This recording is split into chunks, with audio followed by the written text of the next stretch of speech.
Estás en una sala llena de gente. A tu alrededor se escuchan conversaciones, se oyen risas, los teléfonos vibran con mensajes de grupos de amigos. Hay quienes te abrazan al llegar, quienes te preguntan cómo estás, quienes comparten historias del día. La escena es de conexión, pero hay algo que no encaja, algo que sientes pero no sabes nombrar. Es un vacío específico. No es el vacío de estar solo, ese lo conoces. Es el vacío de estar rodeado y sin embargo completamente aislado, como si hubiera un cristal invisible que te separara de todos los que están allí. Sonríes, respondes, participas, pero una parte de ti observa desde lejos, extrañamente desconectada, y susurra una pregunta incómoda. ¿Alguno de estos conocimientos me conoce de verdad?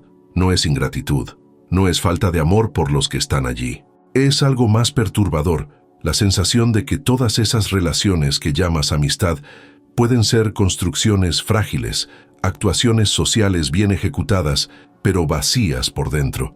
Y lo más aterrador, sospechas que tú también estás actuando, que existe una versión de ti que nadie allí conoce, quizás ni siquiera tú mismo. Carl Jung, el psiquiatra suizo que revolucionó la comprensión de la psique humana, dedicó décadas a investigar precisamente eso. Y lo que descubrió debería inquietarnos profundamente. Jung reveló que la amistad genuina, esa conexión auténtica entre dos personas que realmente se conocen y se aceptan, es casi imposible, no porque las personas sean malas o falsas, sino porque operamos a través de mecanismos psicológicos invisibles que nos impiden vernos unos a otros tal y como somos realmente. Llevamos máscaras que se funden con nuestra piel. Negamos partes de nosotros mismos y luego las vemos en los demás. Seguimos guiones psicológicos ancestrales creyendo que son elecciones individuales. Y cuando finalmente intentamos mirar a alguien a los ojos, descubrimos que solo estamos viendo el reflejo de nuestros propios conflictos internos proyectados en ellos. Jung identificó 4 mecanismos psicológicos que estructuran esta imposibilidad: la persona, la sombra, el inconsciente colectivo y la proyección. Cada uno de ellos opera en diferentes capas de la psique, pero todos convergen en el mismo resultado: relaciones basadas en la ilusión, no en el conocimiento real. Y lo más inquietante, estos mecanismos son inconscientes. No decides utilizarlos. Operan automáticamente, moldeando cada interacción, cada elección de amistad, cada momento de supuesta intimidad. ¿Por qué tan pocas amistades sobreviven a las crisis reales? ¿Por qué puedes pasar años al lado de alguien y descubrir en un momento de presión que no conocías a esa persona? ¿Por qué las relaciones que parecían profundas se revelan superficiales cuando cae la máscara? Jung tenía respuestas, y no son reconfortantes. Sugieren que la mayor parte de lo que llamamos amistad es en realidad un teatro colaborativo en el que todos han acordado no cuestionar los papeles de los demás, donde la regla implícita es: yo mantengo tu ilusión si tú mantienes la mía. Pero hay algo aún más inquietante en este descubrimiento. Si tus amigos no te conocen de verdad porque usas máscaras, niegas partes de ti mismo, sigues guiones psicológicos y proyectas conflictos internos sobre ellos, entonces surge la pregunta obvia: ¿conoces a tus amigos? ¿O te estás relacionando con versiones distorsionadas de ellos, construidas por tus propias necesidades psicológicas no resueltas? El primero de estos mecanismos opera incluso antes de que te des cuenta de que estás solo. Comienza a funcionar en el momento en que te despiertas, te vistes y sales de casa. Es invisible, automático y absolutamente determinante. Jung lo llamó persona, y comprenderlo es entender por qué la intimidad genuina es tan rara que roza lo imposible. La máscara que usas no está hecha de plástico, no tiene elástico, no pesa sobre los hombros, no la guardas en el cajón cuando llegas a casa. De hecho, has olvidado que la estás usando. Jung llamó a esta máscara psicológica persona, un término derivado de las máscaras que usaban los actores en el teatro griego antiguo. Pero aquí está el problema. Mientras que los actores se quitan las máscaras después de la función, nosotros rara vez nos quitamos las nuestras. Con el tiempo, la máscara se pega a la piel, y en algún momento dejamos de distinguir dónde termina la actuación y dónde comienza el rostro real.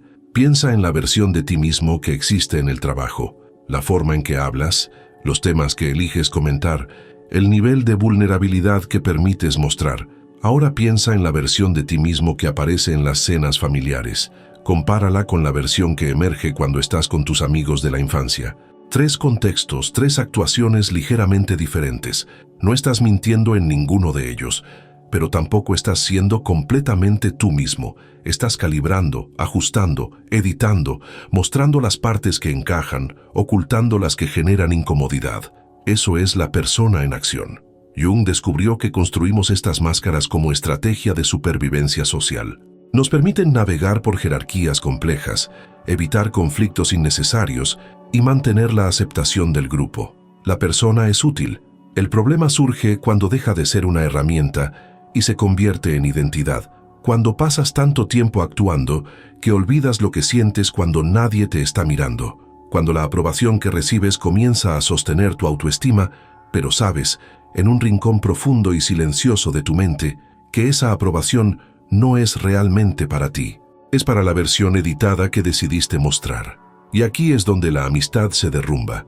Si siempre estás usando una máscara, ¿cómo puede alguien conocerte de verdad? Conocen tu actuación, aprecian tu actuación, les gusta el personaje que has construido. Pero tú, la persona compleja, contradictoria, a veces mezquina, a veces generosa, a veces confusa, esa versión permanece oculta. Y lo más inquietante, tú haces lo mismo con ellos. Interactúas con su persona, no con quienes son realmente. 2 máscaras conversando, 2 actuaciones aprobándose mutuamente, 0 intimidad real. Jung observó algo aún más inquietante. La persona no es una elección consciente la mayor parte del tiempo. No te despiertas pensando, hoy voy a usar mi máscara de persona bien resuelta. Simplemente te deslizas hacia ella automáticamente, como un reflejo. Alguien te pregunta cómo estás, y antes incluso de comprobarlo internamente, tu persona responde, bien, ¿y tú? No importa si has dormido mal, si estás ansioso por una decisión difícil, si sientes una vaga tristeza que no puedes nombrar. La persona protege, simplifica, mantiene las cosas en marcha, pero al hacerlo también aísla. Piensa en tus amistades más antiguas. ¿Cuántas veces has mostrado realmente miedo? No la versión aceptable de la preocupación, sino el miedo crudo e irracional que te despierta a las 3 de la madrugada. ¿Cuántas veces has admitido sentir envidia de algo que ha conseguido tu amigo? ¿Cuántas veces has dicho, no estoy bien, sin justificarlo, contextualizarlo o minimizarlo inmediatamente?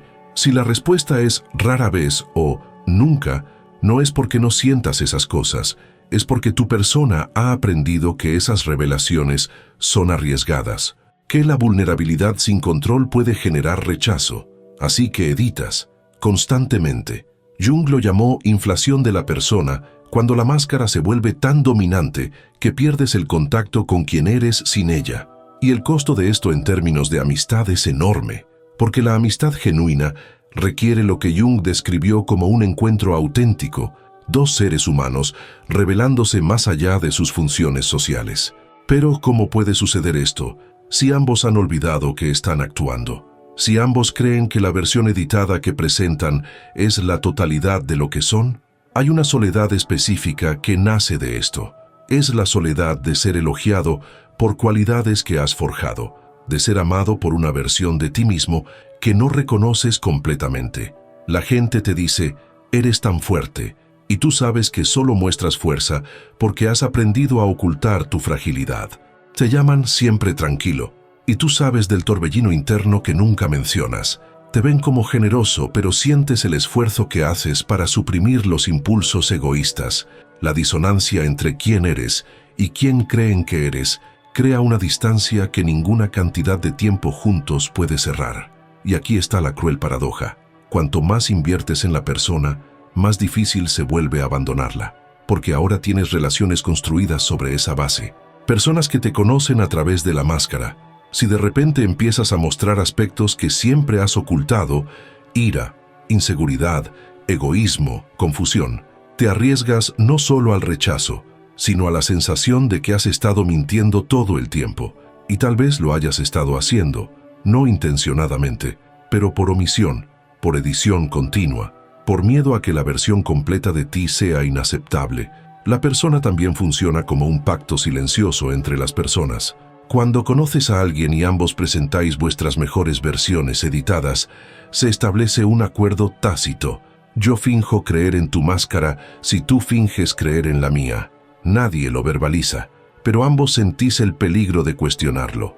Si empiezas a preguntar demasiado, a observar demasiado, a señalar inconsistencias, rompes el pacto. Y entonces toda la relación puede desmoronarse, no porque hayáis descubierto algo terrible el uno del otro, sino porque habéis revelado que siempre ha habido algo oculto. La amistad, en este caso, no era entre dos personas, era entre dos acuerdos de no invasión. Jung observó que la persona se vuelve especialmente rígida en situaciones en las que hay mucho en juego. En entornos profesionales, por ejemplo, donde mostrar fragilidad puede costar la posición o el respeto. Pero lo interesante es que esta rigidez contamina otros contextos. No basta con desconectar la persona del trabajo cuando te encuentras con un amigo. Se infiltra.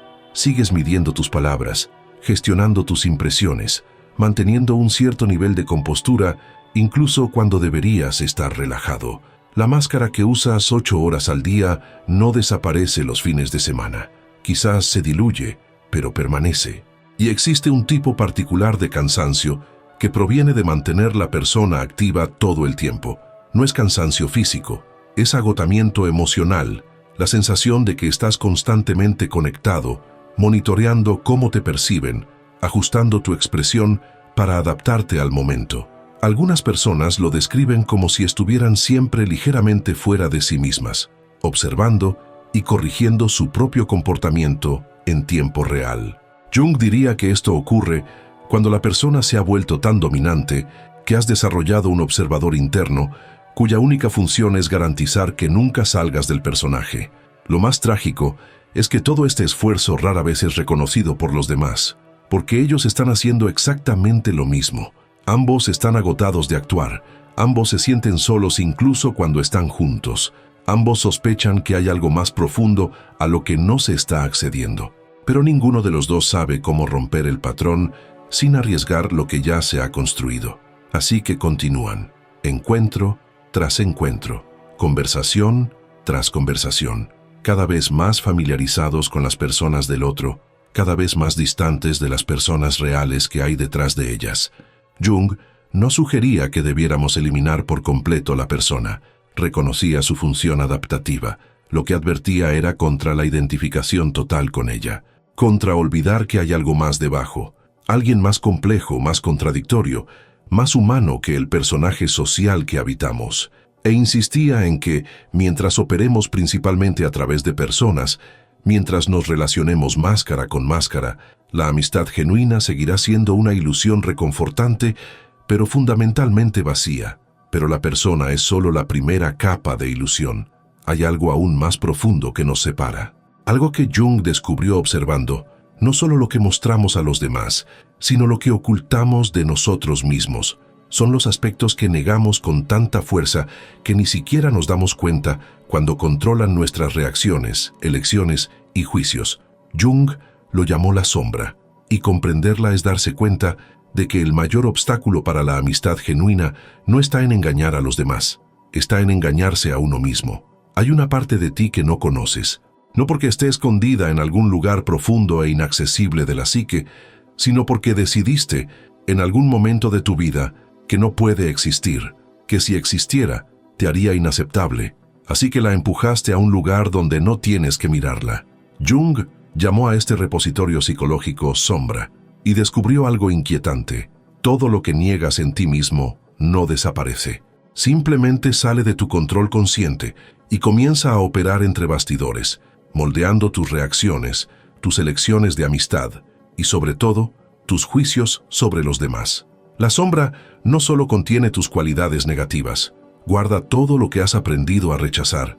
Si creciste en un entorno que valoraba la contención emocional, tu sombra puede contener tu espontaneidad, tu ira legítima, tu capacidad de expresar necesidades sin pedir perdón.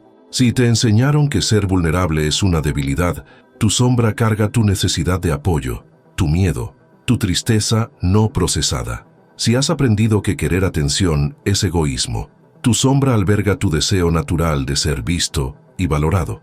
Aquí es donde esto destruye la posibilidad de una amistad real. Cuando niegas algo en ti mismo, te vuelves hipersensible a esa cualidad en los demás. Jung descubrió que proyectamos nuestra sombra. Vemos en los demás exactamente lo que nos negamos a ver en nosotros mismos. La persona que te irrita con su constante necesidad de validación puede estar reflejando tu propio deseo reprimido de atención. El amigo al que criticas por ser demasiado frío y racional puede estar reflejando la lógica emocional que has suprimido en nombre de parecer más cálido. El conocido que te molesta por ser egoísta puede estar viviendo la autopriorización que tú nunca te has permitido. Y el mecanismo es completamente inconsciente. No piensas, esta persona me irrita porque expresa algo que he negado en mí mismo. Simplemente sientes una aversión visceral, un juicio automático, una certeza de que hay algo malo en ella. Tu sombra ha encontrado un espejo externo, y en lugar de reconocer que estás mirando un aspecto reflejado de ti mismo, atribuyes el problema al otro. Eso no es amistad, es guerra psicológica disfrazada de convivencia.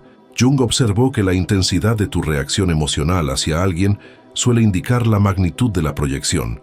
Si un comportamiento específico te irrita de manera desproporcionada, si sientes una necesidad compulsiva de criticar o ayudar a alguien a cambiar un rasgo determinado, es probable que te estés encontrando con tu propia sombra proyectada. La madre que critica obsesivamente la falta de organización de su hija puede estar lidiando con su propio caos interno que nunca se ha permitido expresar. El amigo que constantemente te aconseja relajarte más puede estar enfrentando su propia rigidez que niega a través de un estilo de vida aparentemente relajado. También existe la sombra positiva, las cualidades que admiras intensamente en los demás, pero que no reconoces en ti mismo. Te fascina la confianza de cierto amigo, pero no te das cuenta de que esa cualidad existe de forma latente en ti, solo que no la has desarrollado. Envidias la creatividad de alguien cercano, sin reconocer los impulsos creativos que has suprimido sistemáticamente. Idealizas la espontaneidad de quienes te rodean, ignorando que tú también tienes esa posibilidad, solo que la has formateado como irresponsabilidad y la has expulsado de tu autoimagen. Estas proyecciones positivas crean relaciones desequilibradas en las que delegas tu propio potencial en los demás. Necesitas que sean valientes porque tú no te permites serlo. Exiges que sean emocionales porque tú no accedes a tus propias emociones. Los admiras en exceso porque están viviendo partes de ti que tú has matado. Eso no es amistad, es parasitismo psicológico. Estás utilizando al otro como una extensión de ti mismo, como portador de cualidades que deberías estar integrando, no externalizando. Jung descubrió que la sombra también explica por qué tantas amistades siguen ciclos predecibles de idealización seguida de desilusión. Al principio proyectas principalmente tu sombra positiva. La persona parece perfecta, tiene todo lo que buscabas: comprensión, humor, profundidad, ligereza. Todo lo que te falta lo encuentras en ella. Esta fase es embriagadora, pero se basa en una ilusión. No estás conociendo a la persona, te estás relacionando con tus proyecciones positivas sobre ella. Con el tiempo, la realidad se impone. La persona revela defectos, limitaciones, comportamientos que te decepcionan. Pero aquí está el problema. Lo que realmente ha sucedido es que tus proyecciones positivas han comenzado a desmoronarse, y en el vacío que han dejado, tus proyecciones negativas toman el control. Ahora ves en ella todo lo que te molesta: egoísmo, insensibilidad, superficialidad. Ella no ha cambiado fundamentalmente, solo has cambiado el conjunto de proyecciones que estás proyectando sobre ella. Y como estas proyecciones son inconscientes, crees que estás teniendo insights sobre su verdadero carácter, pero en realidad estás oscilando entre dos tipos de ceguera. La sombra crea lo que Jung llamó relaciones de participación mística inconsciente, una fusión psicológica en la que pierdes la capacidad de distinguir entre tú y el otro. Sientes sus emociones como si fueran tuyas, asumes la responsabilidad de sus problemas, te ofendes cuando se le critica, como si la crítica fuera dirigida a ti. Esta fusión puede parecer una profunda intimidad, pero Jung advertía que es todo lo contrario. Es una ausencia de fronteras psicológicas, no una presencia de conexión genuina. No estás viendo realmente al otro, estás emocionalmente fusionado con él de una manera que impide una perspectiva clara. Y aquí está el aspecto más cruel de la sombra. Nos impide ayudar genuinamente a aquellos a quienes decimos amar. Cuando ves a un amigo luchando con algo, tu primera reacción es a menudo ofrecer una solución. Pero Jung preguntaría, ¿estás respondiendo a su problema real o a tu propio conflicto interno proyectado sobre la situación? ¿El consejo que le das es para él o para la versión de ti mismo que él representa en tu cine psicológico interno? ¿Cuántas veces has intentado arreglar a alguien porque su comportamiento te molestaba, solo para descubrir que tu ayuda era indeseada, que estabas resolviendo un problema que no existía tal y como lo imaginabas, que tu incomodidad decía más sobre ti que sobre él? La sombra también contiene lo que Jung llamó aspectos primitivos de la naturaleza humana: impulsos de poder, agresión, sexualidad, envidia, competencia. La civilización nos enseña a suprimir estas fuerzas, a tratarlas como inaceptables, pero negarlas no las elimina, solo las vuelve inconscientes. Entonces se filtran de formas distorsionadas. La persona que nunca expresa su ira directamente se convierte en un maestro de la agresión pasiva. El individuo que niega su competitividad se siente inexplicablemente infeliz cuando sus amigos alcanzan el éxito. Quien reprime sus necesidades de poder se vuelve sumiso de formas que generan resentimiento crónico. Estas dinámicas ocultas envenenan lentamente las amistades, porque no puedes admitir, ni siquiera ante ti mismo, que sientes envidia de tu amigo que ha sido ascendido. Así que sonríes, le felicitas, y luego haces comentarios sutilmente despectivos sin darte cuenta. No reconoces tu competitividad, por lo que ésta emerge como la necesidad de tener siempre la última palabra, de menospreciar sutilmente los logros del otro, de necesitar demostrar que tú también eres importante. Todo esto sucede sin que te des cuenta. Tu sombra está actuando, y tus amigos lo sienten, aunque no puedan nombrar lo que están sintiendo. Hay un tipo específico de amistad que crea la sombra, la amistad complementaria inconsciente. Es cuando eliges amigos que expresan abiertamente lo que tú reprimes. El eternamente responsable se acerca al eternamente irresponsable. El racional busca al emotivo. El controlado se fascina por el espontáneo. A primera vista, parece que los opuestos se atraen, pero Jung lo veía de otra manera. No te atrae lo opuesto, te atrae tu propia sombra vivida a través del otro. Vives tu rebeldía reprimida a través del amigo rebelde. Experimentas tus emociones negadas a través del amigo emocional. Y mientras esto funciona, la amistad parece profunda. Pero en el momento en que tu amigo deja de desempeñar ese papel, cuando el rebelde madura, cuando el emocional desarrolla racionalidad, puedes perder el interés, porque ha dejado de cumplir la función psicológica inconsciente que le habías delegado. Jung insistía en que la integración de la sombra, el proceso de reconocer y aceptar esas partes negadas, no significa actuar según todos los impulsos, significa hacerlos conscientes. Admitir ante uno mismo: sí, siento envidia, sí, tengo impulsos agresivos, sí, quiero ser admirado, sí, soy egoísta en ciertos contextos. Esa honestidad interna no te convierte en una persona peor, te convierte en una persona consciente. Y solo las personas conscientes de sus sombras pueden tener encuentros genuinos con otras personas, porque solo entonces dejas de confundir tu guerra interna con los defectos del otro. La integración de la sombra es uno de los procesos más incómodos que Jung describió, porque exige que admitas cosas sobre ti mismo que has construido toda una identidad negando. Exige que reconozcas impulsos que te avergüenzan. Exige que aceptes que no eres la persona moralmente superior que imaginabas ser, ni la víctima inocente que te convenciste de ser. Eres complejo, contradictorio, capaz de una bondad genuina y de una mezquindad sorprendente, y ambas coexisten sin anularse. Pero la persona y la sombra ya serían suficientes para impedir una conexión real. Aún así, Jung fue más allá. Descubrió que incluso cuando te quitas la máscara e integras la sombra, sigues sin estar libre. Porque no eres solo tus dinámicas personales. Llevas dentro patrones psicológicos que no son tuyos, que vienen de mucho más lejos, que te controlan de formas que nunca sospechaste. Jung lo llamó inconsciente colectivo, Y comprenderlo es darse cuenta de que la ilusión de la individualidad es quizás la mayor ilusión de todas. Crees que tus pensamientos son tuyos, que tus elecciones reflejan tu individualidad, que cuando decides con quién relacionarte, qué valorar, cómo reaccionar emocionalmente, estás ejerciendo tu autonomía personal. Jung destruyó esa ilusión. Descubrió que debajo de tus dinámicas personales, debajo de la persona que has construido y de la sombra que niegas, hay una capa aún más profunda de contenido psicológico, y esa capa no es tuya, no proviene de tu historia individual, de tu familia, de tus experiencias únicas, es compartida, heredada, antigua.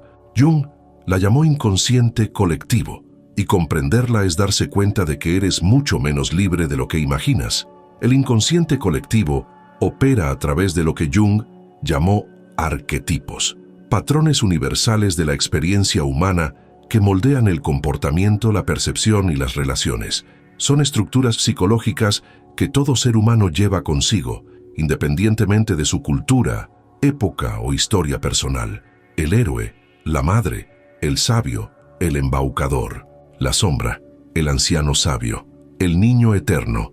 No se trata de conceptos abstractos. Son fuerzas psicológicas activas que cuando se activan te hacen actuar de formas predecibles, repitiendo patrones que la humanidad repite desde hace milenios.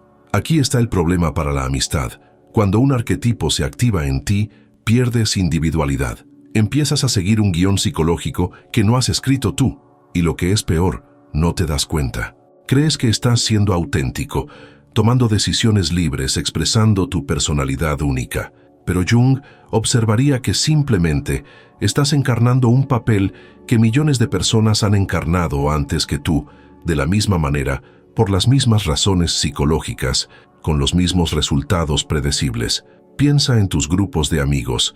Siempre hay alguien que asume naturalmente el papel de líder, alguien que se convierte en el mediador de los conflictos, alguien que desempeña la función de rebelde, cuestionando las reglas y las convenciones, alguien que sirve de chivo expiatorio, absorbiendo las proyecciones negativas del grupo, alguien que actúa como el payaso, aliviando las tensiones a través del humor.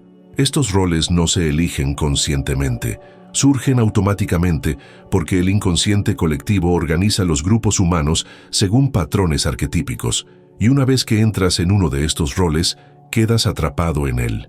El grupo espera que lo desempeñes, y tú inconscientemente sigues cumpliendo con esa expectativa. Jung observó que estos roles parecen naturales porque activan estructuras psicológicas profundas. Cuando te conviertes en el amigo de confianza del grupo, no estás simplemente siendo tú mismo, estás activando el arquetipo del guardián, del protector. Cuando te conviertes en el amigo divertido, estás encarnando el arquetipo del embaucador. Cuando asumes el papel de amigo que siempre necesita ayuda, estás viviendo el arquetipo del niño eterno. Y lo más inquietante, el grupo inconscientemente necesita que alguien desempeñe cada uno de estos roles. Si sales de tu papel, o bien el grupo encuentra a otra persona para ocuparlo, o bien toda la dinámica entra en crisis. Esto significa que tus amistades pueden no estar basadas en quién eres realmente, sino en qué arquetipo activas en el grupo. No te eligen por tu carácter único, sino por la función psicológica que cumples en la economía emocional colectiva. Y eso explica por qué tantas amistades se desintegran cuando alguien cambia. Cuando el eternamente confiable finalmente establece límites. Cuando el rebelde madura y se vuelve responsable. Cuando el payaso revela una profunda depresión. El grupo no sabe cómo relacionarse con esa persona fuera del papel arquetípico que desempeñaba. Porque la relación nunca fue con el individuo, fue con la función que él cumplía. Jung descubrió que el inconsciente colectivo se vuelve especialmente activo en momentos de crisis, incertidumbre o transición. Cuando la vida individual se vuelve demasiado amenazante o confusa, las personas regresan a patrones colectivos que les ofrecen una sensación de seguridad y pertenencia. Esto explica por qué, durante las crisis sociales, políticas o culturales, ves a amigos que parecían únicos e independientes, de repente hablando, pensando y actuando de manera idéntica. Ya no actúan como individuos, están poseídos por fuerzas arquetípicas, el guerrero en tiempos de conflicto, la madre protectora en tiempos de amenaza, el profeta en tiempos de colapso moral. Esta posesión arquetípica crea lo que Jung denominó inflación psicológica. La persona pierde contacto con su humanidad limitada y comienza a identificarse con el arquetipo que la posee. El individuo que se ve a sí mismo como un guerrero por la justicia ya no puede admitir la duda, la ambigüedad o el error. Se ha convertido en el arquetipo, y cuando eso sucede, la capacidad de relacionarse genuinamente desaparece. Ya no estás hablando con una persona, estás hablando con una fuerza colectiva que habla a través de ella. El inconsciente colectivo también explica por qué tantas personas eligen amigos según patrones predecibles. No porque tengan una afinidad real, sino porque esos amigos activan la complementariedad arquetípica. El eterno salvador busca al eterno necesitado. El racional se acerca al emotivo. El controlador se une al espontáneo. Parece que hay elección individual. Pero Jung sugeriría que son arquetipos que se organizan en pares funcionales, como piezas de un rompecabezas psicológico ancestral. Y mientras esta complementariedad funciona, la amistad parece profunda, pero en el momento en que alguien intenta salir de su papel, toda la relación puede colapsar. También existe el fenómeno de las amistades que siguen narrativas arquetípicas completas, como si estuvieran representando mitos antiguos sin saberlo. La historia del mentor y el aprendiz, el viaje de dos héroes que se convierten en rivales, la alianza que termina en traición, el amigo que se sacrifica por el otro. Jung observaba cómo estas narrativas se repetían en la vida de las personas, generación tras generación, cultura tras cultura, no porque las personas estén copiando estas historias conscientemente, sino porque el inconsciente colectivo estructura las experiencias humanas según patrones narrativos ancestrales. Esto plantea una pregunta inquietante. Si estás siguiendo un guión arquetípico en tu amistad, ¿quién está viviendo realmente esa relación? ¿Tú, como individuo único, o una fuerza psicológica colectiva que te utiliza como vehículo para repetir patrones milenarios? Jung diría que, para la mayoría de las personas, la mayor parte del tiempo es la segunda opción. Creen que están tomando decisiones individuales, pero están siguiendo programas psicológicos que preceden a su existencia. El inconsciente colectivo también contiene lo que Jung denominó complejos culturales, patrones específicos de ciertos grupos, naciones o épocas. Cada generación desarrolla sus propios guiones sobre cómo debe ser la amistad, qué es aceptable expresar, cómo deben resolverse los conflictos, qué tipo de vulnerabilidad está permitida. Y estos guiones se infiltran tan profundamente que los confundes con tu personalidad. No estás siendo tú mismo cuando sigues estos patrones, estás siendo una expresión de tu época, de tu cultura, del momento histórico que te formó. Jung argumentaba que el inconsciente colectivo no es necesariamente malo. Cumple funciones importantes, ofrece estructura, significado compartido, sensación de continuidad con algo más grande que el individuo. El problema surge cuando estos patrones permanecen completamente inconscientes, cuando no reconoces que estás siendo influenciado por ellos, cuando crees que cada pensamiento, cada sentimiento, cada elección de relación es puramente tuyo, sin darte cuenta de las fuerzas colectivas que los moldean. Tomar conciencia del inconsciente colectivo no significa rechazarlo, eso sería imposible, es parte de la estructura psíquica humana. Significa reconocer cuándo estás operando a través de un arquetipo y tomar decisiones conscientes sobre cómo relacionarte con él. Significa darte cuenta de cuándo estás siguiendo un guión cultural y decidir si ese guión te sirve en tu vida o si solo estás repitiendo patrones porque no has cuestionado su origen, pero esta conciencia es poco común.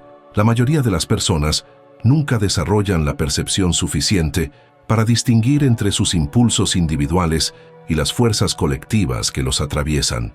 Viven completamente dentro de los patrones arquetípicos, creyendo que son únicos, mientras repiten comportamientos que la humanidad ha repetido desde siempre. Y esto hace que la amistad genuina sea casi imposible, porque la amistad genuina requiere un encuentro entre individuos. Pero ¿cómo puede haber un encuentro individual cuando ninguno de los dos ha desarrollado una individualidad más allá de los patrones colectivos que los habitan? Pero Jung no se detuvo en la denuncia, fue aún más profundo. Preguntó, si todo esto es cierto, si usamos máscaras, si negamos nuestra sombra, si seguimos guiones colectivos, entonces, ¿cómo nos vemos realmente unos a otros? Y la respuesta que encontró es quizás la más devastadora de todas. No vemos, proyectamos. Y esa proyección crea el último y más cruel mecanismo que impide la amistad real. Un mecanismo que transforma cada intento de conocer al otro en una interacción con fantasmas internos. Jung lo llamó proyección, y comprenderlo es darse cuenta de que puedes haber pasado toda tu vida sin haber visto nunca a nadie tal y como es realmente. Miras a alguien y crees que estás viendo a esa persona. Pero Jung haría una pregunta inquietante. ¿Estás realmente viendo al otro o estás viendo una pantalla en blanco en la que proyectas el contenido de tu propia psique? La proyección es el mecanismo más cruel que Jung identificó, porque a diferencia de la persona, que puedes aprender a reconocer, o de la sombra, que puedes trabajar para integrar, o del inconsciente colectivo, cuya influencia puedes empezar a percibir, la proyección ocurre de forma automática, instantánea y tan convincente que jurarías que estás viendo la realidad objetiva cuando, en realidad, estás viendo tu propio cine interior proyectado sobre otra persona. Funciona exactamente como un proyector de cine. El contenido de la película no está en la pantalla, está en el proyector. La pantalla solo refleja las imágenes que se proyectan sobre ella. Jung descubrió que hacemos lo mismo con las personas. Tomamos nuestros contenidos psicológicos no resueltos, nuestros miedos, nuestros deseos, nuestros conflictos, nuestras necesidades, y los proyectamos sobre los demás. Luego reaccionamos a esas proyecciones como si fueran características reales de las personas. Y lo más perturbador, mientras la proyección está activa, no puedes distinguir entre lo que la persona realmente es y lo que tú has proyectado en ella. Jung observó que proyectamos lo que no hemos integrado. Si tienes una necesidad de amor que nunca has reconocido, puedes proyectar esa necesidad sobre un amigo y luego sentirte asfixiado por su dependencia, cuando en realidad es tu propia dependencia no reconocida lo que estás viendo reflejado. Si tienes ira reprimida que nunca has procesado, puedes proyectar hostilidad en las personas que te rodean, interpretando gestos neutros como ataques, leyendo agresividad donde no la hay.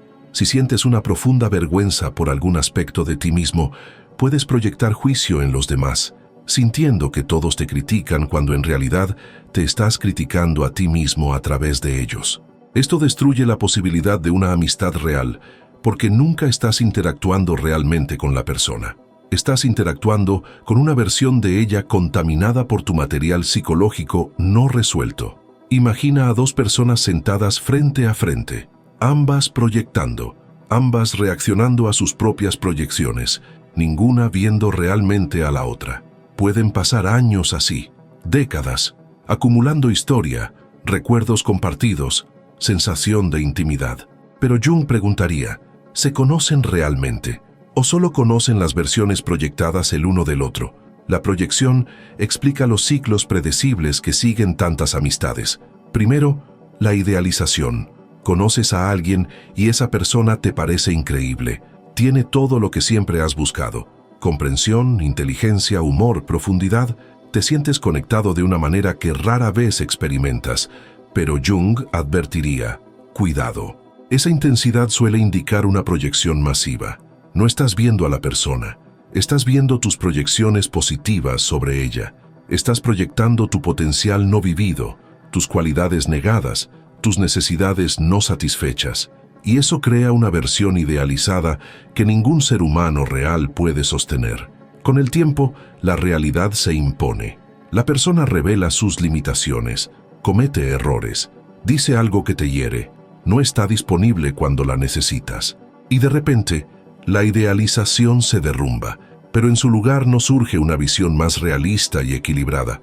Surge la desilusión. Ahora ves defectos por todas partes. Egoísmo, insensibilidad, superficialidad. La persona que parecía perfecta ahora parece profundamente defectuosa. ¿Pero qué ha pasado realmente?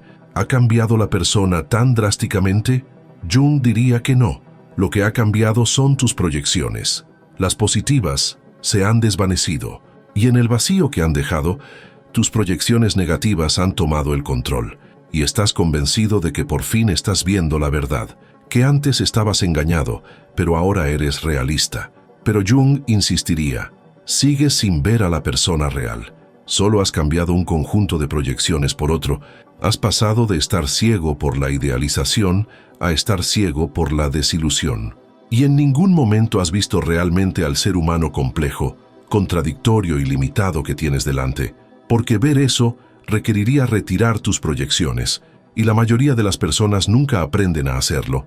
Si quieres comprender la arquitectura completa de estos mecanismos y empezar a reconocerlos en tiempo real, el método SIM ofrece un protocolo de 5 minutos diarios para la integración consciente. Es un enfoque práctico que Jung probablemente aprobaría. No es una teoría interminable, sino un trabajo concreto de autoobservación.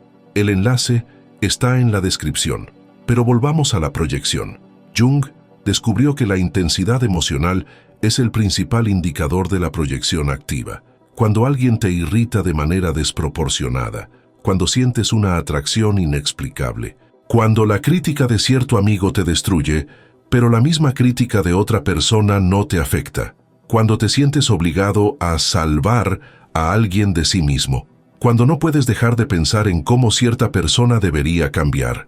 Todas estas son señales de que no estás respondiendo a la persona real, estás respondiendo a tus propias proyecciones sobre ella.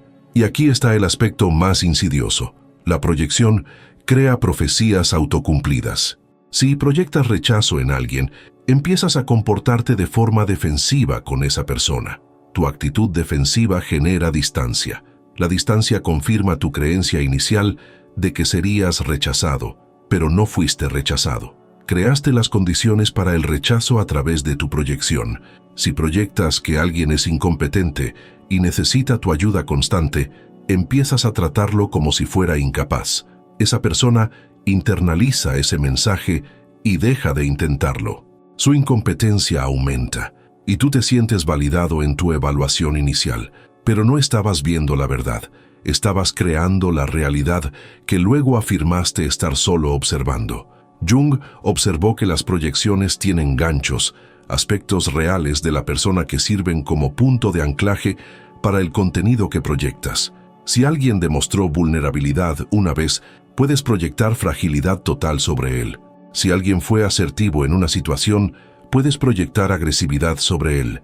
El gancho es real, pero lo amplificas 1000 veces a través de la proyección, convirtiendo un rasgo ocasional en una característica definitoria.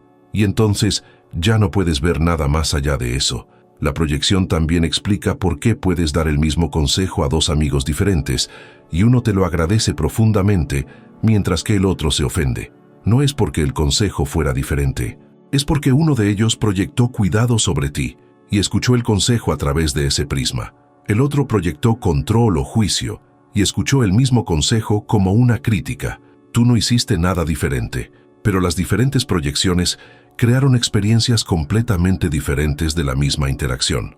Jung insistía en que retirar las proyecciones es uno de los trabajos psicológicos más difíciles, porque requiere que admitas que estabas equivocado, que la persona que odiabas tal vez no sea tan mala, que la persona que idealizabas es solo humana, que tus juicios categóricos sobre los demás dicen más sobre ti que sobre ellos, que has desperdiciado energía emocional reaccionando a fantasmas internos en lugar de responder a personas reales. Es una píldora amarga, y la mayoría de la gente prefiere mantener sus proyecciones antes que tragársela. Pero sin retirar las proyecciones, no puedes tener amistades reales. Tienes relaciones con versiones distorsionadas de las personas, creadas por tu propio material psicológico sin resolver. Y lo más triste, tus amigos están haciendo exactamente lo mismo contigo. No te ven, ven tus proyecciones sobre ti. Los dos están solos juntos, cada uno atrapado en su propio cine interior, creyendo que están viendo la misma película cuando, en realidad, están viendo proyecciones completamente diferentes. Y esto lleva a una pregunta final que Jung dejó resonando. Si has pasado toda tu vida viendo a las personas a través de proyecciones, ¿cuántas relaciones reales has tenido? Y si tus amigos están haciendo lo mismo, ¿quién te conoce realmente? ¿Quién te ha visto más allá de las proyecciones que han lanzado sobre ti? La respuesta En la mayoría de los casos, es nadie. Y esa es la soledad más profunda que existe. No la soledad de estar físicamente solo, sino la soledad de estar rodeado de personas que nunca te han visto realmente porque estaban demasiado ocupadas interactuando con sus propias proyecciones internas. A estas alturas, ya conoces los 4 mecanismos que Jung identificó. La persona que oculta quién eres, la sombra que niega partes de ti y las proyecta en los demás, el inconsciente colectivo que te hace seguir guiones que no son tuyos, y la proyección que te impide ver a nadie con claridad. Surge la pregunta obvia: si todo esto es cierto, si tantas capas de ilusión nos separan unos de otros, ¿por qué seguimos adelante? ¿Por qué no admitimos simplemente que la amistad genuina es imposible y seguimos adelante viviendo relaciones superficiales conscientemente, sin fingir que hay profundidad donde no la hay? La respuesta es simple y devastadora, porque enfrentar estas ilusiones es demasiado doloroso. Porque mantener las máscaras, negar la sombra, seguir los patrones colectivos y vivir a través de proyecciones es más cómodo que la alternativa. Jung descubrió que la mayoría de las personas prefieren vivir en una cómoda ilusión antes que enfrentar la incómoda realidad de su condición psicológica. Y hay razones muy concretas para ello. En primer lugar, está el miedo al rechazo. Si te quitas la máscara y muestras quién eres realmente, con todas tus contradicciones, miedos, impulsos egoístas y confusiones, corres el riesgo de ser rechazado por las personas que solo conocen tu versión editada. Y para muchos, esa posibilidad es demasiado aterradora. Es más seguro mantener la actuación y aceptar una conexión superficial que arriesgarse a mostrar una vulnerabilidad real y posiblemente perder incluso esa conexión. Así que sigues usando la máscara. Y tus amigos siguen usando las suyas. Y todos acuerdan en silencio no cuestionar nada. Es un pacto de no agresión psicológico. En segundo lugar, está el miedo a verse a uno mismo. Integrar la sombra significa admitir cosas sobre uno mismo que preferiría no saber, que es capaz de sentir envidia mezquina, que tiene impulsos destructivos, que no es tan generoso como le gusta creer, que guarda resentimientos que nunca ha admitido, que tiene fantasías que le avergüenzan. Jung descubrió que la mayoría de las personas prefieren mantener estas verdades en la oscuridad antes que enfrentarlas, porque enfrentarlas exige una reorganización completa de la autoimagen, y eso es un trabajo arduo y doloroso. En tercer lugar, está la comodidad de los patrones conocidos. Los guiones del inconsciente colectivo pueden ser limitantes, pero son predecibles. Sabes qué papel desempeñar, entiendes las reglas no escritas, tienes un lugar en el orden social. Salir de esos patrones significa entrar en territorio desconocido, significa tener que tomar decisiones sin un manual de instrucciones, significa perder la sensación de pertenencia que proviene de seguir comportamientos compartidos. Para muchos, esa pérdida es insoportable, así que permanecen en los patrones, sacrificando la individualidad a cambio de la seguridad colectiva. En cuarto lugar, está la adicción a la proyección. Las proyecciones, especialmente las positivas, son intoxicantes. Cuando idealizas a alguien, cuando proyectas todas las cualidades que deseas ver en esa persona, experimentas euforia. Es como una droga, y como cualquier droga, cuando el efecto pasa, no buscas la sobriedad, buscas la siguiente dosis, la próxima persona a idealizar, la próxima relación en la que puedes proyectar tus necesidades insatisfechas y experimentar temporalmente esa sensación de que finalmente has encontrado a alguien que te completa. Jung veía esto repetidamente, personas que saltaban de una amistad intensa a otra, siempre con el mismo patrón, siempre terminando decepcionadas, pero nunca reconociendo que el problema no estaba en las personas que elegían, sino en el mecanismo de proyección que seguían utilizando. Y aquí está quizás el costo más cruel de todos. Las relaciones superficiales basadas en la ilusión funcionan como anestesia emocional. Te protegen de la soledad existencial más profunda, la soledad de enfrentarte realmente a quién eres sin máscaras, sin negaciones, sin guiones colectivos, sin proyecciones. Esa soledad es fundamental, es la condición humana básica. Naces solo, mueres solo, y en el camino cargas con experiencias que nadie más puede vivir por ti. Jung creía que aceptar esta soledad fundamental era necesario para el desarrollo psicológico real, pero la mayoría de las personas huyen de ella toda su vida, utilizando las relaciones superficiales como barrera contra este encuentro consigo mismas. Esta huida tiene un coste. Vives décadas en relaciones que parecen significativas, pero que nunca tocan nada profundo en ti. Acumulas amigos, pero sigues sintiéndote fundamentalmente desconocido. Participas en frecuentes interacciones sociales, pero sales de ellas sintiéndote vacío, y no entiendes por qué. Al fin y al cabo, lo has hecho todo bien. Has sido amable, presente, servicial. Has invertido tiempo, energía, atención, pero falta algo. Y lo que falta es autenticidad. No te mostraste tal como eres, y nadie se mostró tal como es ante ti. Todos bailaron perfectamente el baile social, pero nadie se encontró realmente. Jung observó que esta dinámica se intensifica con el tiempo. Cuanto más vives a través de personas, sombras negadas, patrones colectivos y proyecciones, más se cristalizan estas estructuras. Cada vez es más difícil imaginar otra forma de ser. Olvidas que hay una alternativa. La máscara se funde tan completamente con la piel que ya ni siquiera recuerdas cómo es no usarla.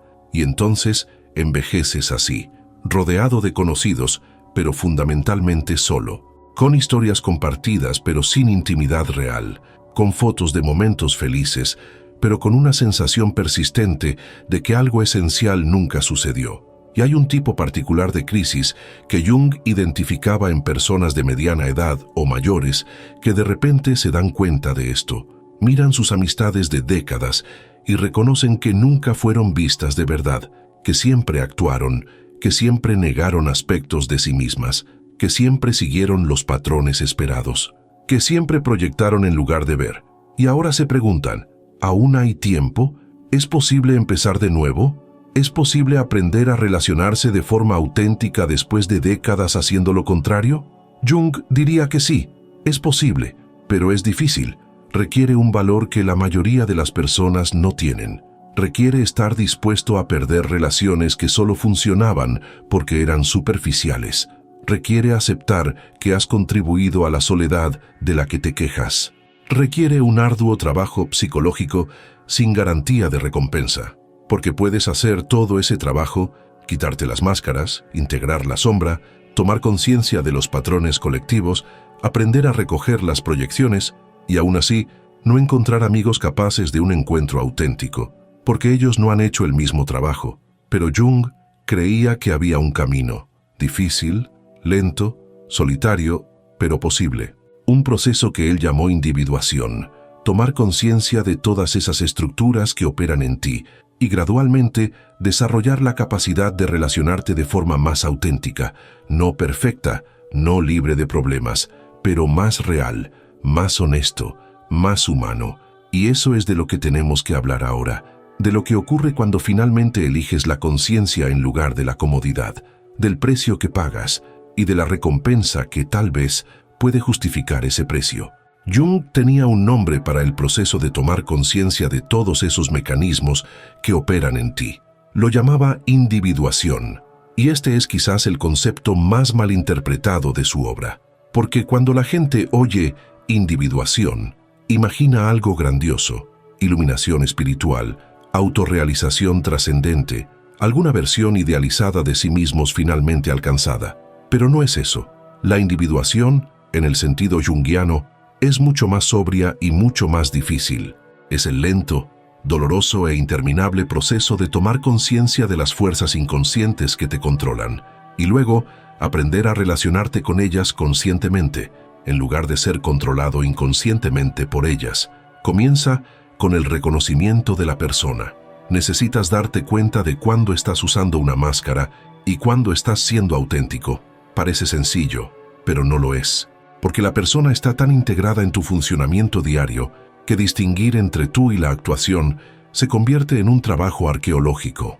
Jung sugería que prestaras atención a los momentos en los que te sientes más cansado emocionalmente. Por lo general eso indica que has estado actuando intensamente.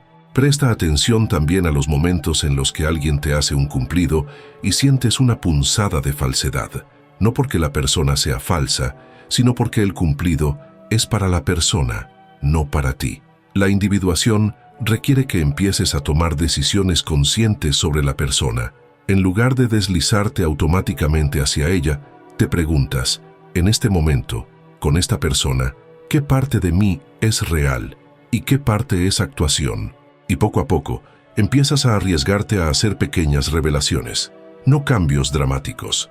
Jung no defendía la autenticidad como una bomba nuclear en tus relaciones existentes, sino pequeñas experiencias de mostrar algo que normalmente ocultarías, una vulnerabilidad, una incertidumbre, un aspecto tuyo que no encaja en la imagen que cultivas. Y aquí es donde ocurre lo siguiente: algunas personas se alejarán. Se sentían cómodas con tu persona y no saben cómo relacionarse con lo que hay debajo de ella. Eso duele, pero Jung diría que es información valiosa. Esas personas no eran tus amigos, eran amigos de tu actuación, y descubrirlo, aunque doloroso, es liberador, porque ahora lo sabes. Dejas de invertir energía emocional en relaciones que te obligan a ser falso, pero integrar la sombra es donde el trabajo realmente empieza a dar miedo, porque te obliga a reconocer y aceptar aspectos de ti mismo que has pasado toda la vida negando. Jung tenía un método para ello: prestar atención a tus reacciones emocionales intensas hacia los demás. Cuando alguien te irrita de manera desproporcionada, cuando sientes un juicio visceral, cuando tienes una necesidad compulsiva de criticar o arreglar a alguien, esas son tus indicaciones de sombra proyectada. El trabajo consiste en dirigir la atención hacia adentro. En lugar de centrarte en el comportamiento de la otra persona, te preguntas, ¿qué se está activando en mí? ¿Qué aspecto mío estoy viendo reflejado en ella? Esto no significa que el comportamiento del otro no sea problemático. Significa que tu reacción intensa suele indicar que hay algo tuyo en medio. Y hasta que no separes lo que es de ella y lo que es tuyo, no podrás responder claramente a la situación real. Integrar la sombra también significa reconocer impulsos que preferirías no tener. La envidia que sientes cuando un amigo consigue algo, la satisfacción secreta cuando alguien a quien dices amar fracasa, el egoísmo que motiva actos que has pintado como altruistas, la competitividad que existe detrás de tu aparente cooperación. Jung no te estaba diciendo que actuases según esos impulsos, te estaba diciendo que los admitieses conscientemente, porque mientras los niegas, operan sin tu control, pero cuando los reconoces puedes elegir conscientemente cómo responder a ellos. Y aquí hay algo crucial que Jung observó: la integración de la sombra no te convierte en una persona peor, te convierte en una persona más honesta y, paradójicamente, más ética, porque ahora no estás actuando a partir de impulsos inconscientes disfrazados de virtud. Estás tomando decisiones conscientes, sabiendo exactamente qué fuerzas están operando en ti. La persona que niega completamente su egoísmo a menudo lastima a los demás de formas que no reconoce. La persona que admite su egoísmo puede elegir, conscientemente, actuar con generosidad, y esa elección tiene un peso moral que la generosidad automática nunca ha tenido. Tomar conciencia del inconsciente colectivo es quizás el aspecto más sutil de la individuación. Requiere que empieces a darte cuenta de cuándo estás siguiendo patrones colectivos en lugar de tomar decisiones individuales, cuando estás desempeñando un papel arquetípico en lugar de responder a la situación real, cuando estás repitiendo guiones culturales en lugar de pensar por ti mismo. Jung sugería que prestaras especial atención a los momentos en los que piensas o actúas exactamente como todos los que te rodean. No porque la uniformidad sea siempre mala, sino porque necesitas saber si se trata de una elección consciente o de una conformidad inconsciente. Y luego está el trabajo de eliminar las proyecciones. Este es, en muchos aspectos, el más difícil, porque exige que admitas que estabas equivocado, que la persona que odiabas tal vez no sea el monstruo que imaginabas, que la persona que idealizabas es solo humana, que has desperdiciado años reaccionando a fantasmas internos en lugar de responder a personas reales. Jung tenía una técnica para ello. Cuando te encuentres teniendo una fuerte reacción emocional hacia alguien, ya sea positiva o negativa, oblígate a enumerar 5 cualidades de esa persona que contradigan tu evaluación inicial. Si la ves como completamente egoísta, encuentras 5 momentos en los que fue generosa. Si la ves como perfecta, encuentras 5 defectos humanos. Este ejercicio comienza a disolver la proyección, permitiéndote ver la complejidad real de la persona. Pero aquí está lo que Jung advertía: la individuación no garantiza que encontrarás amigos capaces de reciprocidad. Puedes hacer todo este trabajo, quitar máscaras, integrar la sombra, tomar conciencia de los patrones colectivos, recoger proyecciones y descubrir que la mayoría de las personas que te rodean no están interesadas en ese nivel de conciencia o autenticidad. Se sienten cómodas con sus personas, negaciones y proyecciones, y tú, ahora más consciente, puedes sentirte más aislado que antes. Esto es lo que Jung llamaba la soledad de la individuación. Cuando empiezas a despertar psicológicamente, te alejas de las personas que permanecen dormidas, no porque te hayas vuelto superior, sino porque ya no puedes participar en los mismos juegos inconscientes. Ves las máscaras, reconoces las proyecciones, identificas los patrones colectivos.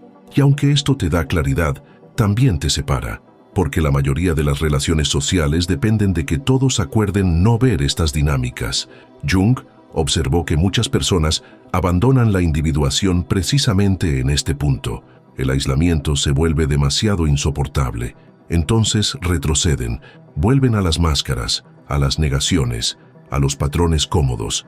Y hay una tragedia específica en eso, porque ahora lo saben, han visto lo que hay detrás de la cortina. Pero han elegido volver a la ilusión, y esa elección consciente de la ilusión crea un tipo diferente de sufrimiento. Ya no es inconsciencia inocente, es mala fe, es saber que estás viviendo falsamente y hacerlo de todos modos, porque la alternativa parece demasiado cara.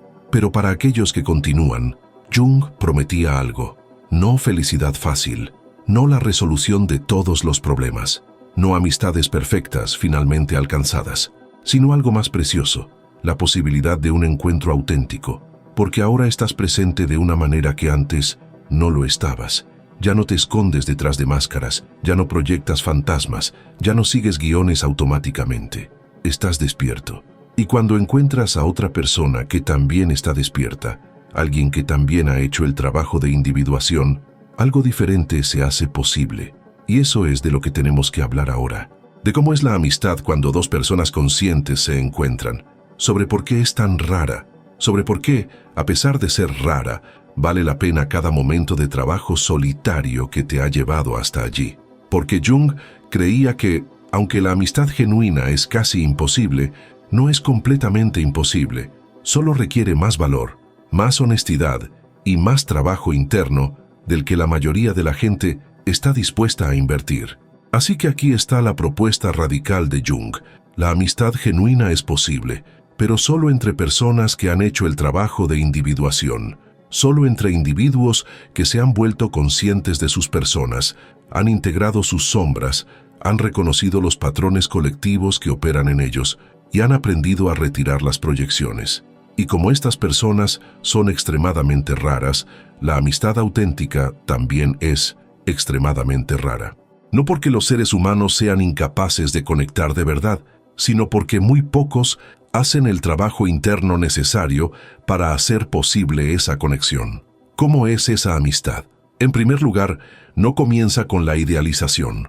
Cuando dos personas conscientes se encuentran, no hay esa euforia de pensar que por fin han encontrado a alguien perfecto. Hay reconocimiento. Reconocimiento de que la otra persona también está despierta. También ve las máscaras. También conoce su propia sombra. También entiende que lleva consigo patrones que no son completamente suyos, y ese reconocimiento crea un tipo diferente de atracción, no basada en la proyección de necesidades insatisfechas, sino en el respeto por alguien que está haciendo un trabajo psicológico serio. Esta amistad permite la contradicción. Como ambas personas han integrado sus sombras, saben que son complejas, que pueden ser generosas y egoístas, valientes y miedosas, sabias y confusas, y ninguna de estas contradicciones anula a la otra. Así que cuando una de ellas actúa de forma mezquina, la otra no se derrumba por la decepción. No se esperaba la perfección, se esperaba la humanidad completa. y la humanidad completa incluye fallos, errores, momentos de pequeñez. La amistad no se rompe ante la primera decepción porque no se ha construido sobre la idealización. En esta amistad hay espacio para el silencio, porque no hay necesidad de actuar constantemente. No hay que entretener, impresionar o mantener una imagen. Simplemente se puede estar, y el otro puede simplemente estar. Y ese estar juntos, sin máscaras, sin papeles, sin guiones, eso es la verdadera intimidad. No es cómodo todo el tiempo. A veces es incómodo, porque la vulnerabilidad real es incómoda, pero es genuina de una manera que la actuación nunca lo ha sido. Jung observaba que la amistad entre personas conscientes también soporta la confrontación, no una confrontación cruel o destructiva, sino una confrontación honesta, cuando uno está operando a través de un mecanismo inconsciente, resbalando de nuevo hacia la persona, proyectando la sombra, siguiendo automáticamente el patrón colectivo. El otro puede señalarlo, no con juicio, sino con claridad. ¿Estás viendo la situación real o estás proyectando? ¿Eres realmente tú o es un papel en el que has caído sin darte cuenta? Este tipo de confrontación es posible porque hay confianza en que la intención no es herir, sino despertar. Y aquí hay algo crucial. Esta amistad no exige un acuerdo constante. Las personas conscientes pueden estar profundamente en desacuerdo y seguir siendo cercanas, porque la cercanía no se basa en un pensamiento uniforme, se basa en un compromiso mutuo con la conciencia. Pueden tener valores diferentes, tomar decisiones diferentes, ver el mundo de maneras diferentes, pero ambos están comprometidos a ver con claridad, a no esconderse, a no proyectar, y ese compromiso compartido crea un vínculo más fuerte que el que jamás crearía el acuerdo superficial. Pero Jung advertía, incluso entre personas conscientes, los mecanismos no desaparecen por completo. Todavía tienes una persona, todavía llevas una sombra, todavía te influyen los patrones colectivos, todavía proyectas.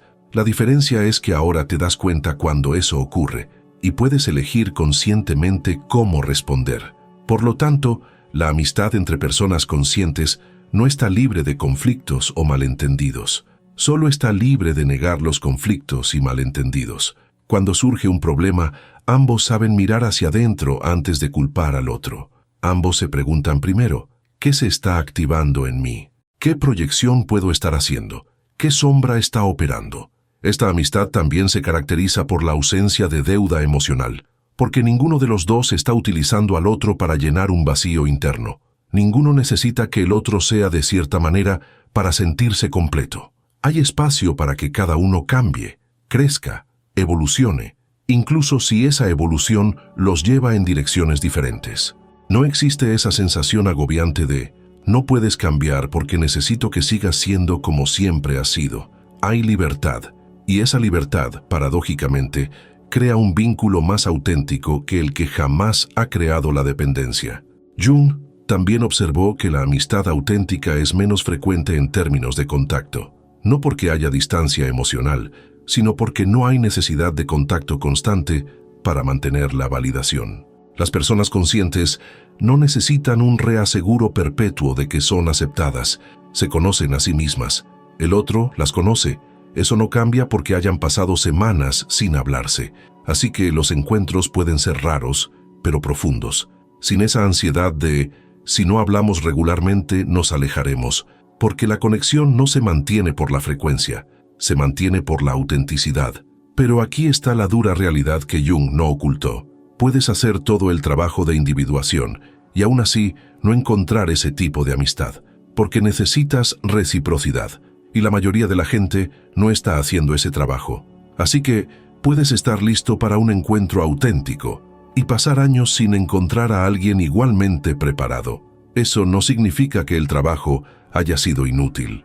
Significa que el trabajo te ha transformado de formas que la mayoría de la gente no elige transformarse, y eso inevitablemente crea separación. Jung sugería que, en ese caso, tienes una opción. Puedes intentar forzar la autenticidad en las relaciones con personas que no están preparadas para ella, y eso suele terminar en frustración o en el fin de la relación. O puedes aceptar que existen diferentes relaciones en diferentes niveles de profundidad. Algunas seguirán siendo superficiales, y está bien. No necesitas una intimidad profunda con todo el mundo. Necesitas honestidad sobre qué tipo de relación es cada una. ¿Y qué hay del primer paso? ¿Cómo se inicia este camino? Jung diría, empieza observando. Observa cuando estás utilizando una máscara. Observa cuando reaccionas emocionalmente de forma desproporcionada, lo cual es señal de sombra o proyección. Observa cuando estás siguiendo un patrón colectivo sin cuestionarlo. No intentes cambiarlo todo de golpe. Solo observa. La conciencia precede al cambio, y la conciencia por sí sola ya empieza a transformar. Observa también quiénes a tu alrededor muestran signos de conciencia similar. ¿Quién cuestiona los patrones? ¿Quién admite contradicciones internas? ¿Quién acepta ser confrontado?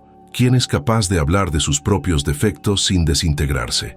Estas son pistas de personas que tal vez estén haciendo un trabajo similar. Y el acercamiento consciente a estas personas puede gradualmente crear la posibilidad de una amistad más auténtica. Pero no se engañe, será lento, será difícil. Habrá momentos en los que sentirá que antes era más fácil cuando vivía en la cómoda inconsciencia. Y tal vez lo fuera, pero Jung preguntaría, ¿es más fácil mejor que más real? ¿La comodidad de la ilusión vale más que la incomodidad de la verdad? ¿La aprobación superficial vale más que el reconocimiento profundo, aunque sea raro? Cada persona responde a estas preguntas por sí misma. No hay una respuesta universal correcta, pero si has elegido la conciencia, si has elegido hacer el trabajo de individuación, si has elegido ver tus máscaras, integrar tu sombra, reconocer patrones colectivos, retirar proyecciones, entonces ya sabes que no hay vuelta atrás. Puedes intentarlo. Puedes intentar volver a las cómodas ilusiones, pero ahora sabes lo que estás haciendo, y esa conciencia lo cambia todo. Así que aquí está la pregunta final. ¿Cuál de estas ilusiones reconoces que opera con más fuerza en tus relaciones? ¿La persona que nunca te quitas? ¿La sombra que proyectas constantemente? ¿Los patrones colectivos que sigues sin cuestionar? ¿Las proyecciones que confundes con la realidad? Identifica una, solo una, y empieza a observarla. No la juzgues, no intentes eliminarla de inmediato, solo observa cuándo opera, y con esa observación darás el primer paso hacia algo que Jung consideraba posible pero precioso, la oportunidad de ser visto de verdad y de ver a otro ser humano de verdad, no a través de máscaras, no a través de proyecciones, sino tal y como son realmente, complejos, contradictorios, imperfectos y precisamente por eso dignos de un reconocimiento auténtico. Comparte tus comentarios, pero sé honesto, especialmente contigo mismo. Recuerda, vivir con conciencia es una elección. Despierta tu mente, afronta tus deseos e ilumina tu sombra. Cuenta conmigo en este viaje y sigue los próximos vídeos del canal.